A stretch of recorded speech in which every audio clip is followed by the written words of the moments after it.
Iran যুদ্ধ এবং মধ্যপ্রাচ্যে যে বাংলাদেশের যে শ্রমিকরা রয়েছে বা প্রবাসীরা রয়েছে মধ্যপ্রাচ্যে, এসব বাঙ্গ মুসলিমদের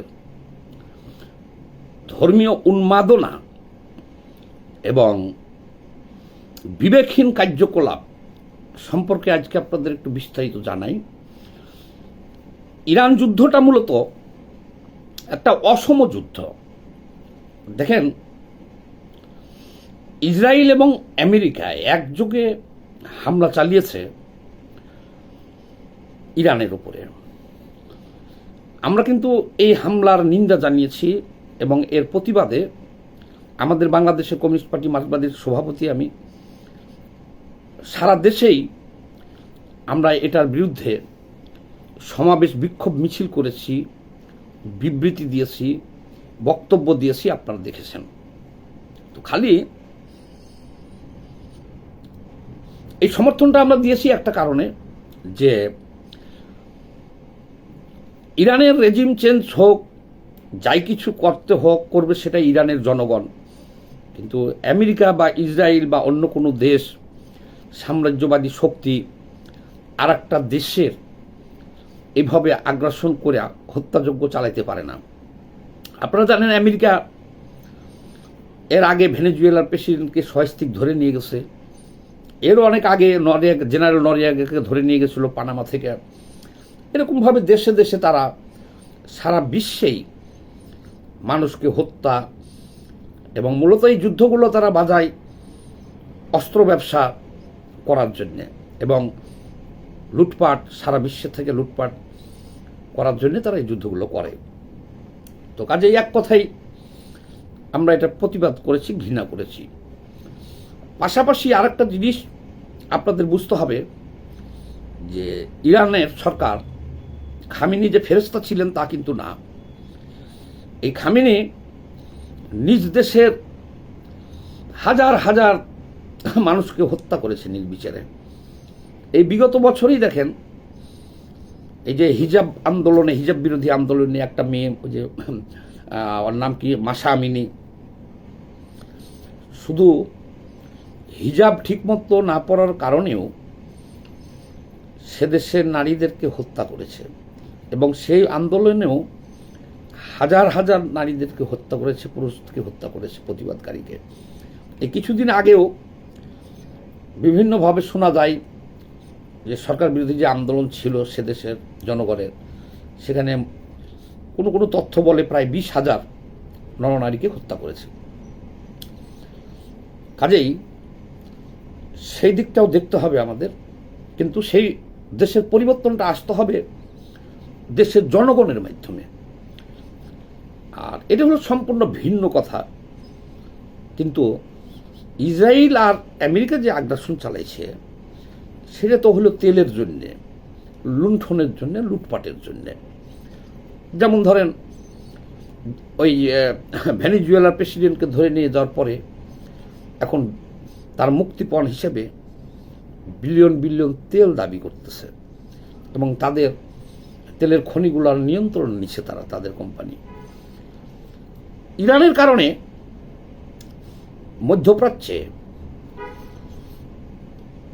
সুবিধা করতে পারতেছিল না, কারণ একমাত্র প্রতিবাদকারী দেশ ছিল হলো ইরান। ইরান ছাড়া বাকিগুলাকে তো তারা গোলাম বানিয়ে রাখছে। সে কারণে ইরানে তারা এই হামলাটা চালিয়েছে। ইরানকে ভেনিশ করে দিতে পারলে মধ্যপ্রাচ্যে তাদের ইসরায়েল এবং আমেরিকার বিরুদ্ধে কথা বলার মতো কেউ নাই। আবার ইরানের একটা সবচেয়ে বড় দুর্বলতা হলো, এবং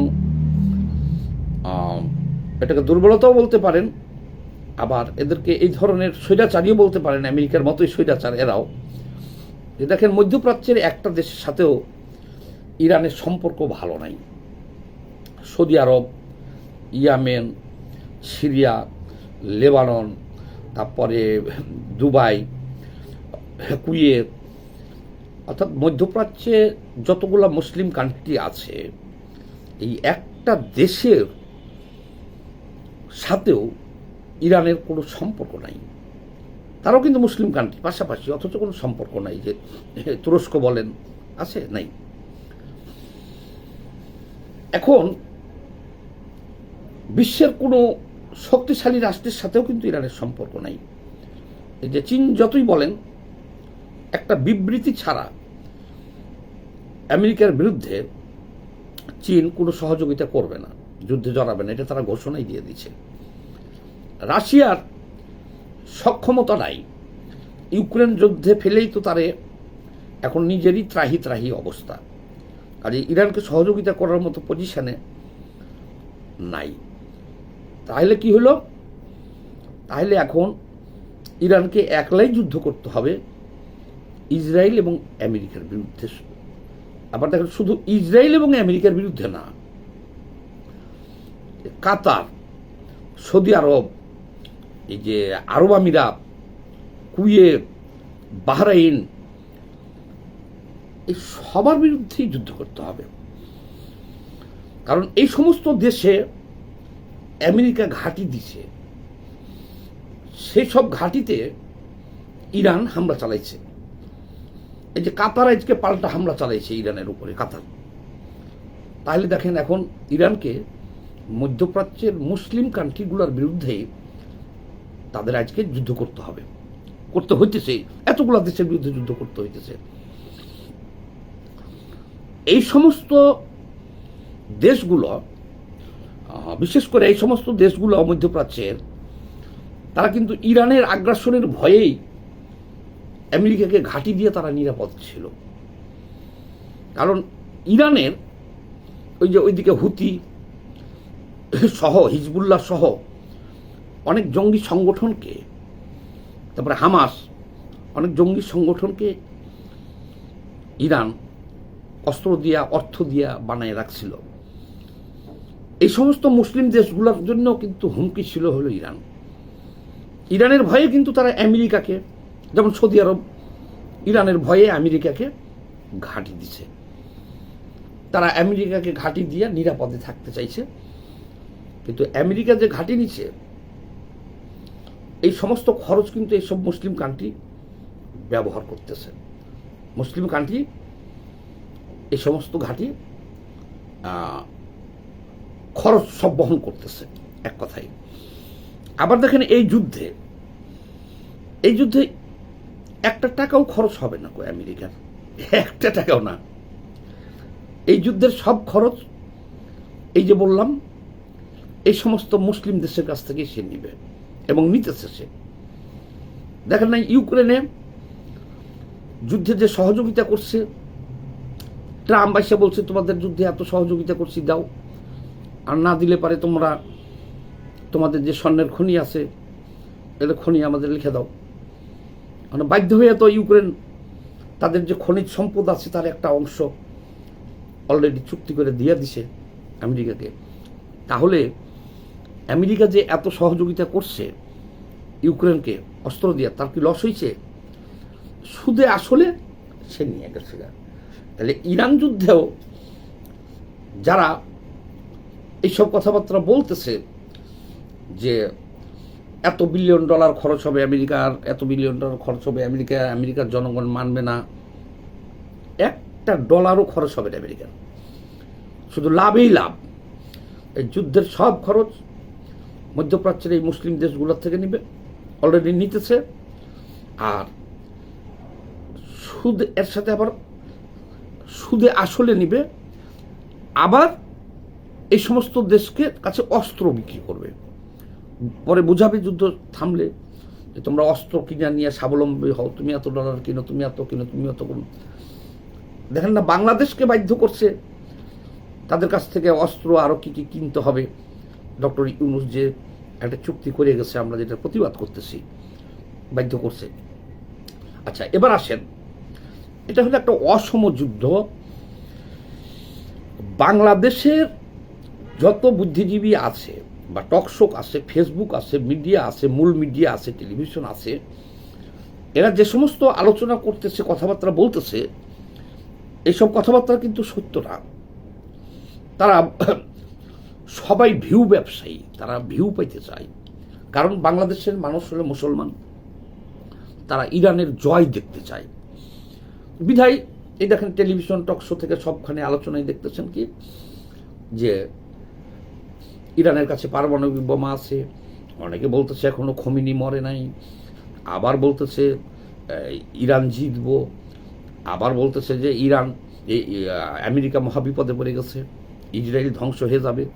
আর প্রতিদিন যে সমস্ত খবর পাইতেছেন যে ইরানের ব্যালিস্টিক ক্ষেপণাস্ত্রের দ্বারা ইতিমধ্যে আমেরিকার সব ঘাঁটি শেষ হয়ে যাচ্ছে, আমেরিকা একটা ফাঁদে পড়ে গেছে।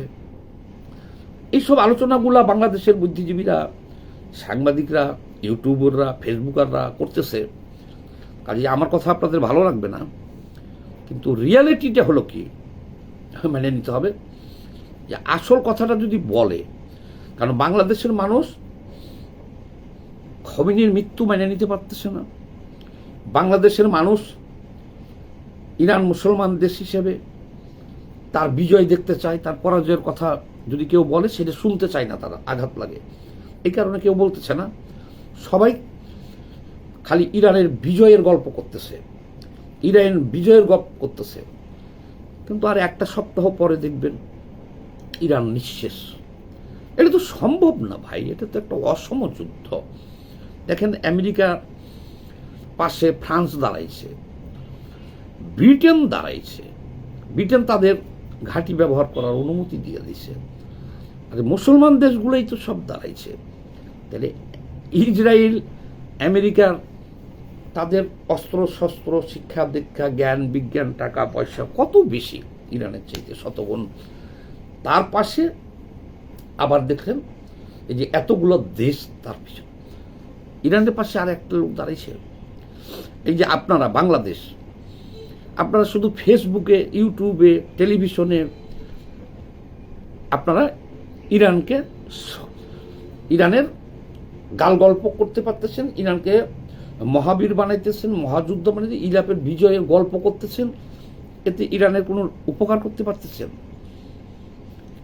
বাংলাদেশ সরকার একটা বিবৃতি পর্যন্ত দিতে পারতেছে না ইরানের পক্ষে। বাংলাদেশের পররাষ্ট্রমন্ত্রী নিন্দা জানাইছে ইরান কাতারের আমেরিকান ঘাঁটিতে হামলা চালাইছে, তার জন্যেই নিন্দা জানাইছে যে ইরানের এটা উচিত হয় নাই। তাহলে এবার বুঝেন যে ইরান জিতবো কেমন। এবার মূল আলোচনায় আসি। মূল আলোচনা হলো মধ্যপ্রাচ্যে যে সমস্ত বাংলাদেশের আমাদের শ্রমিকরা আছে, এরা কত বড় বিবেকহীন দেখেন।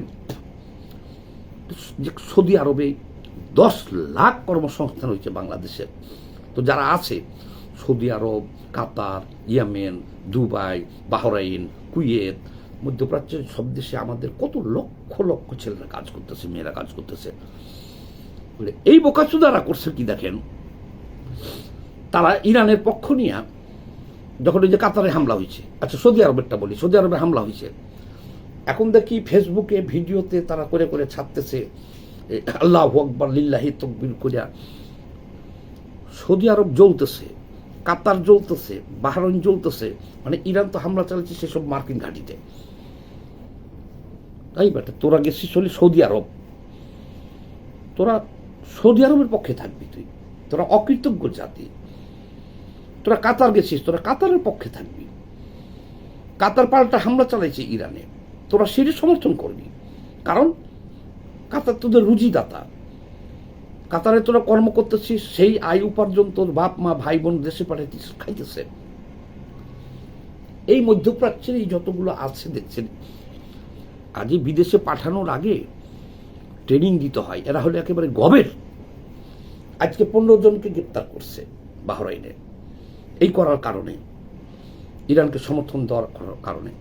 শেখ হাসিনা বিরোধী আন্দোলনে দেখেন অনেককে গ্রেপ্তার করছিল মিছিল করার কারণে। তো এই কারণে দেখবেন যে এমনি তো এই যুদ্ধ দীর্ঘায়িত হলে তোদের কর্মসংস্থান বন্ধ হয়ে গেলেই তো কান্দাকাটি শুরু হয়ে যাবে, তোরা ক্ষতির মধ্যে পড়বি, তোরা দেশে আসবি। বরঞ্চ উচিত ছিল মধ্যপ্রাচ্যে যত সৌদি আরব সহ যত আমাদের বাংলাদেশি ভাইরা আছে, বোনেরা আছে, তোরা আরও যে দেশে আছিস সেই দেশের পক্ষে অবস্থান নিয়ে তোরা ফেসবুকে বলবি, টিভিতে বলবি যে আমরা যুদ্ধ চাই না, আমরা এই দেশে হামলা চাই না, হামলা হলে আমাদের রুটি রুজি বন্ধ হয়ে যাবে। এইটা না বইলা ইরান থেকে যখন একটা ক্ষেপণাস্ত্র যে কাতারে পড়তেছে, কাতারে যারা বাঙালি আছে তারা লিল্লাহি তাকবীর আল্লাহু আকবার বলে সমর্থন জানাইতেছে। এটার আবার দেখেন একটা রেস আছে, কিন্তু এটার আবার লিস্ট হইতেছে। আর এমনিই তো এই হামলায় কি তোদের উপকার হইতেছে না ক্ষতি হইতেছে? ক্ষতি হইতেছে। এই যে সমস্ত ফ্যাক্টরি এখন বা কোম্পানি বন্ধ হয়ে যেতেছে হামলায়, তোরা তো বেকার হয়ে যেতেছিস। আরও যদি যুদ্ধ দীর্ঘায়িত হয় তোদেরকে দেশে পাঠিয়ে দিবে, তা তোদের কত বড় সর্বনাশ হলো। তাহলে আমাদের এই বাঙ্গ মুসলমানরা নিজের ভালো মন্দ এরা বুঝে না, এরা শুধু ধর্মের বড়ি খাইয়া উন্মাদ হয়ে যায়। বাংলাদেশে জন্ম হওয়ার পর থেকেই একটা মানুষকে এমনভাবে ধর্মীয় উন্মাদ বানানো হয় যে সৌদি আরব তোদেরকে চাকরি দিচ্ছে, আশ্রয় দিচ্ছে। কত লক্ষ লক্ষ বাঙালি, 10 লাখের উপরে আছে শুধু সৌদি আরবেই। সৌদি আরব আক্রান্ত হইলে তুই সৌদি আরবের পক্ষে দাঁড়াবি, তুই ইরানের পক্ষে দাঁড়াবি কেন? তুই এটা তোর নিজের স্বার্থ। ওই ইরানে বাংলাদেশের কয়জন লোক চাকরি করে? ইরানের দিয়ে বাংলাদেশের উপকার কি? শুধু ধর্ম।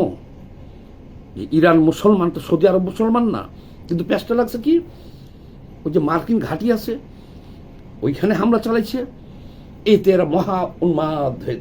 কিন্তু একটা কথা বলে দিই, এটার কিন্তু লিস্ট হইতেছে। এই তো দিনা 15 বা 1 মাস ধরেন যুদ্ধটা শেষ হোক, তখন দেখবেন যে কত মধ্যপ্রাচ্যের বাঙালি কান্দে। এমন কান্দবো, এদের লিস্ট হইতেছে, তো গ্রেপ্তার হবে, এদেরকে দেশে পাঠাবে। কারণ এরা নিজের ভালো মন্দও বুঝে না, এরা হলো ধর্মীয় উন্মাদ। সবাই ভালো থাকবেন, ধন্যবাদ।